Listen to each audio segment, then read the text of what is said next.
the force F on a sphere, the force F on a sphere of radius A, of radius A, moving in a medium,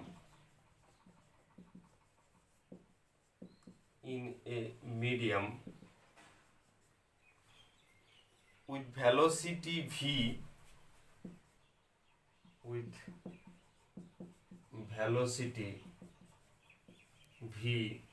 is given by সাইডে option দিয়া আছে তো velocity আমি option E ফর্মুলাটো লিখি লিছো F equal to 6 pi eta AV এটো দিয়া আছে তো the dimension of eta, এটো question hall the dimension of eta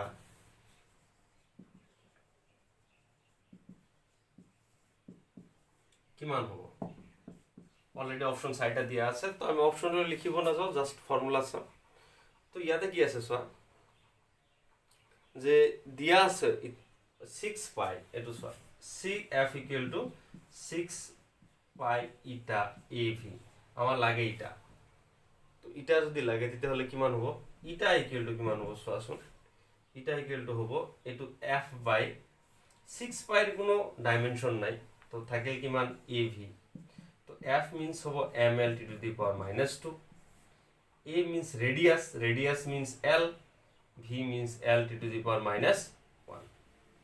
Simple হয় তো এটো আমি কিমান হবো ইয়াতে m হবো এটা l অলরেডি ক্যান্সেল যাব তো এটা সিঙ্গেল l থাকিব উপৰত যোৱাৰ লগে লগে -1 হবো t অলৰেডি মাইনাস দুটা আছে এটা তলত আছে উপৰত যোৱাৰ লগে লগে প্লাস হবো সো মাইনাস দুটা আছে উপৰত যোৱাৰ লগে এটা প্লাস সো -1 হবো এটা হবো ডাইমেনশন অফ ইটা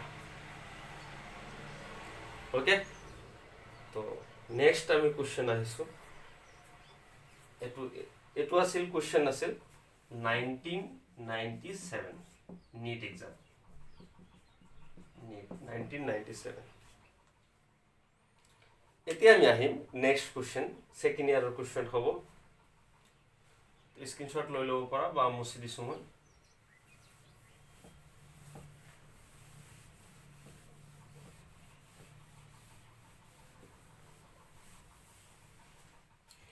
the dimension of question number the dimension of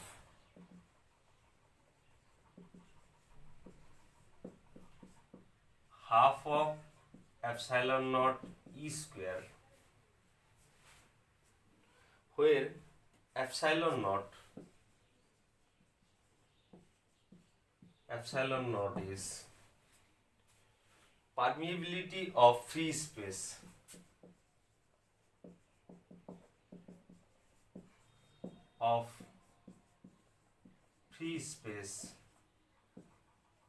and E is electric field.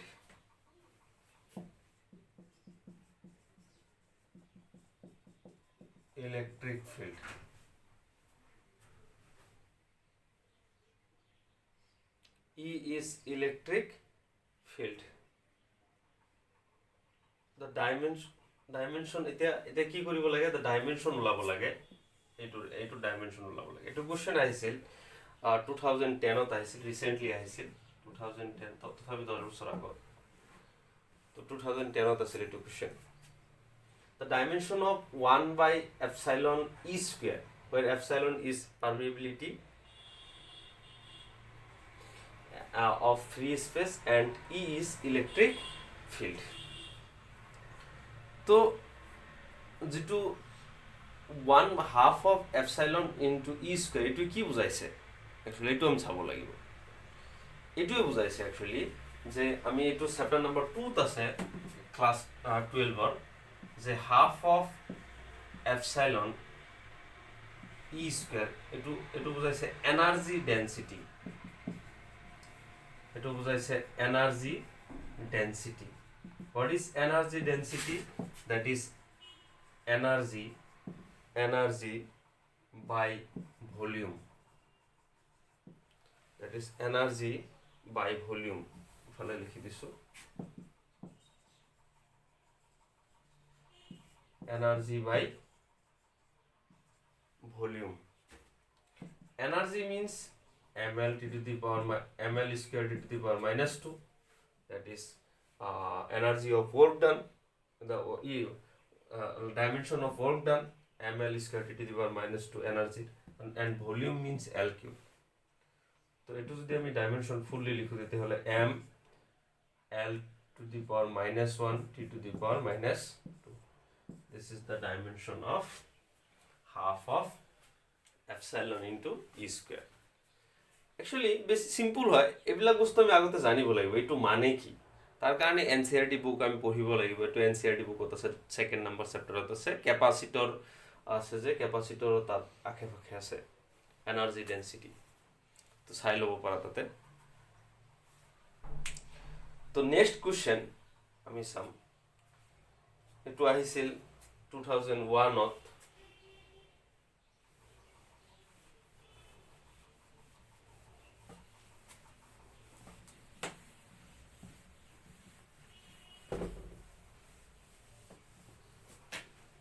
The dimension of Planck constant are same. 2001. The dimension of Planck constant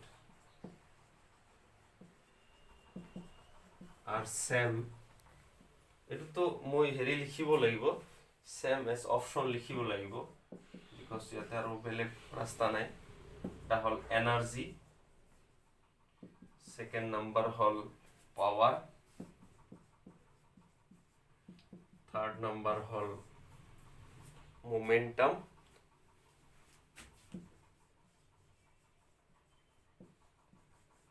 and fourth number hall angular momentum. Angular momentum. The dimension of Planck constant are same as. Planck constant মানে এটো কি? Planck constant or unit হল জুল second. Planck constant or unit of Planck constant or unit হল জুল second. তো জুল হলে কাৰ্যৰ মাত্রা হয় ml square t to the power minus 2, আর সেকেন্ড হলে কিমান হ'ব t, সো এটো ডাইমেনশন হ'ব ml square t to the power minus 1। এটো হ'ব ডাইমেনশন প্লাঙ্ক কনস্ট্যান্টৰ। এতিয়া এনার্জি ডাইমেনশন জানো এটো নহয়, এনার্জি ডাইমেনশন হয় ml square t to the power minus 2, এটা তো নহব, পাওয়ারও নহব, মোমেন্টামৰো নহব, অ্যাঙ্গুলাৰ মোমেন্টামৰ হ'ব। সো যে L ইকুয়াল টু কি আছিল mvr, m মানে হল m, v মানে হল L to the power minus 1, r মানে হল L, so to ml square t to the power minus 1. That is the dimension of angular momentum. Dimension of angular momentum. Okay, এটা 2001ত আহিছিল। তো আজি এইখিনি থাকক, আমি নেক্সট ক্লাছত আৰু ডিসকাস কৰিম, আৰু নেক্সট আৰু এটা ক্লাছ ললে ডাইমেনশনৰ যিখিনি আছে সেইখিনি কমপ্লিট হ'ব। এটা কথা মনত ৰাখিবা, চোৱা যে এই যিখিনি ক্লাছ হৈ আছে, যিখিনি মই পঢ়াই আছো, এই বস্তুখিনি তোমালোকে প্ৰেক্টিছ কৰি থাকিবা।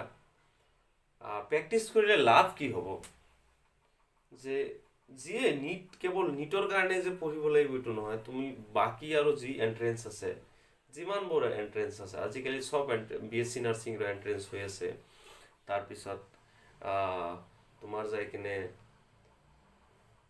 বি ফাৰ্ম, ডি ফাৰ্ম, সেইবিলাকৰ এন্ট্ৰেন্স হৈ আছে, গভৰ্ণমেণ্ট ছেক্টৰত এন্ট্ৰেন্স হৈ আছে।